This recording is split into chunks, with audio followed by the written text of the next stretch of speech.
It's no secret that historically, Florida has been one of the most popular states to retire in. Well, recently I think things have begun to change. Many of my clients are people that we call, well, not we, they call halfbacks.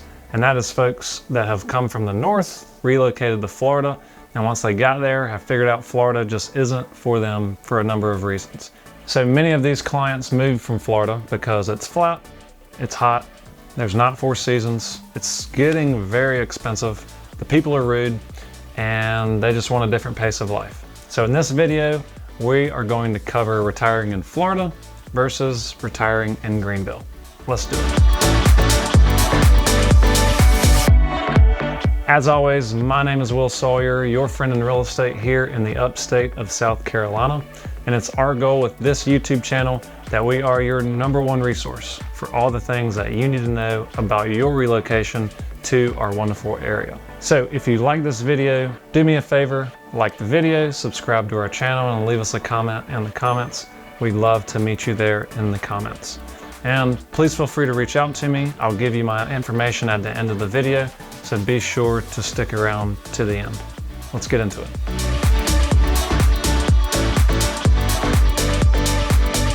So one of the largest differences between living in Florida and in Greenville is the rising cost of living and taxes. So first up, let's talk about insurance. So it's no surprise and it's no secret that in Florida, insurance costs are rising very rapidly. My grandmother, who lives in northern Florida, pays over $300 per month in home insurance, and she doesn't even have flood insurance. So I just talked to another client who's relocating from Florida up to Greenville because their roof is now 10 years old, and their current insurance company is known for dropping policies once your roof gets in that range of 10 to 12 years old, because after the 12-year mark, they won't even insure your roof. Never heard of that, but that's a thing in Florida. And if you were to have say a beachfront property in Florida compared to a lake home here on Lake Hartwell, or like we've talked about in other videos, Lake Keowee, I'm willing to bet that your insurance costs there in Florida would be double, triple, quadruple what you would pay here on the water in the upstate of South Carolina. So next up, let's talk about property taxes in each of these areas. So I'm no expert in property taxes in Florida. I don't pretend to be, but what I found on the web is that it varies from county to county, but it looks like most property taxes in Florida are going to range from $1,200 up to $5,000 per year. Now, Florida does, like South Carolina, offer the homestead exemption. So if you're taking advantage of that in Florida, hopefully your property taxes could be less. Now here in Greenville, normal property taxes at the 4% rate, and we've mentioned this in other videos, is going to be about $1,200 to say $2,500. Now, we do also offer the homestead exemption if you've lived in the property for 1 year and you're over the age of 65. So if you capitalize on this exemption, you will be able to save hundreds, if not thousands of dollars on your property taxes per year here in Greenville. So now let's mention income taxes. So of course, everybody knows that in Florida, there is no income tax. Now here in South Carolina, we do have an income tax that is graduated depending on your income level. So it starts at 0% and goes all the way up to 6.5% depending on your income level.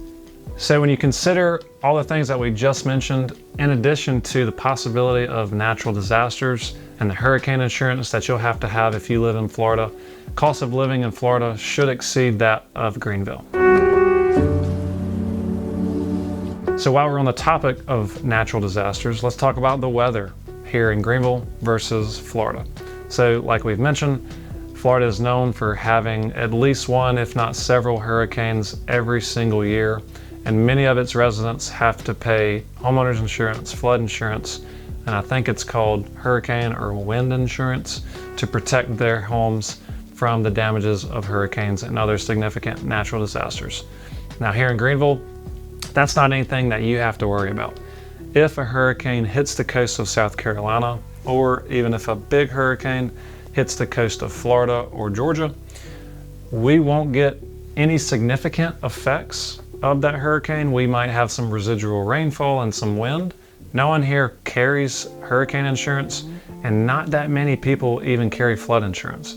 The only homeowners that are carrying flood insurance are the people who live along riverbeds like the Saluda River, the Reedy River, the Inouye River, and so on. Most of our homeowners here in the Greenville area do not have flood insurance. All in all, I mean, is the weather even comparable in Florida versus Greenville? Greenville has 4 seasons: spring, summer, fall, and winter. Right now it's about 40 degrees and it's in the heart of winter time. In the springtime, it's going to be real pleasant. In the summertime, it's going to be pretty humid, average of about 85 to 90 degrees during the peak of summer. And in the fall, it cools off and is super awesome, being so close to the mountains with the Blue Ridge Parkway, Cherokee Scenic Hills, Highway 11 that you can ride along. And Florida only has one season, and that's hot. In the summertime, Florida averages in the mid-90s every single day. And it's super humid, and it's that sticky beach, salty air, humid, that when you walk outside for say 60 seconds, you want to go jump in the shower when you walk back in. I've been to Florida, spent a lot of time in Florida, and it's not any place that I would want to live compared to a place as pleasant as Greenville.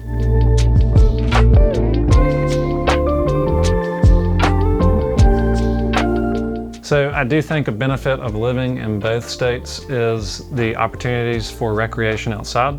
Florida is known for a number of state parks and national areas that you can go and explore and hike in. So is South Carolina. Here in the upstate of South Carolina, I can think of 3 state parks that are really close by, including Lake Hartwell and Lake Keowee, that you can enjoy a hot summer day in the water at. So here in Greenville, you won't have as easy access to the beach like you will in many places in Florida, but in contrast to Florida, you do have access, very easy access to the mountains, to say places like Asheville, places like Tennessee, places like northern Georgia, places like Virginia, where you can explore the rich history of the southern United States. Whereas if you live in Florida, that's kind of all you got, Florida.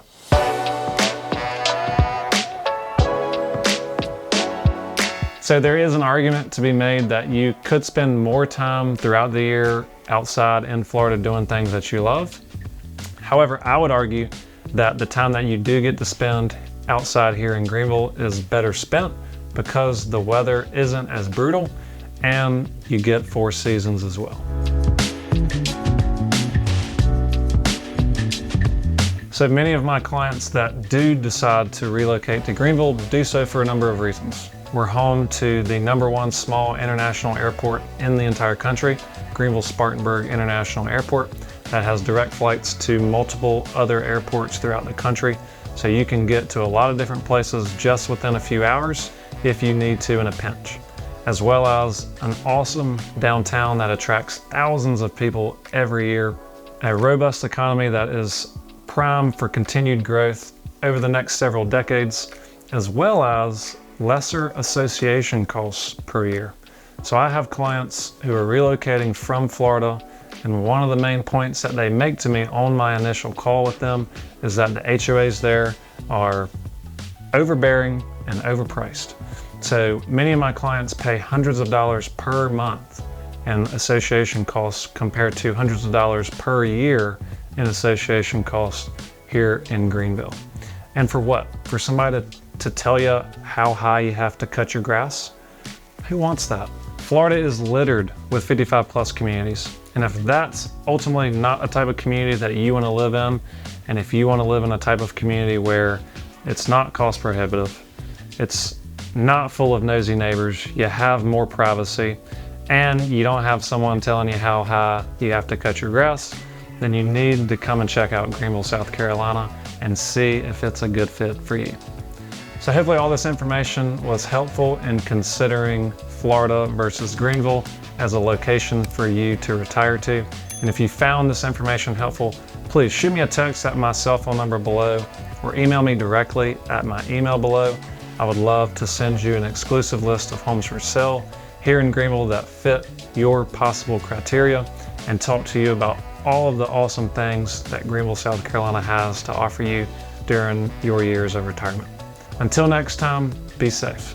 So if you've been doing your research about Greenville, South Carolina suburbs that are super popular today, on the Swamp Rabbit Trail, or an extension of the Swamp Rabbit Trail that's in Greenville, is we have a lot of cottage style or maintenance-free living communities.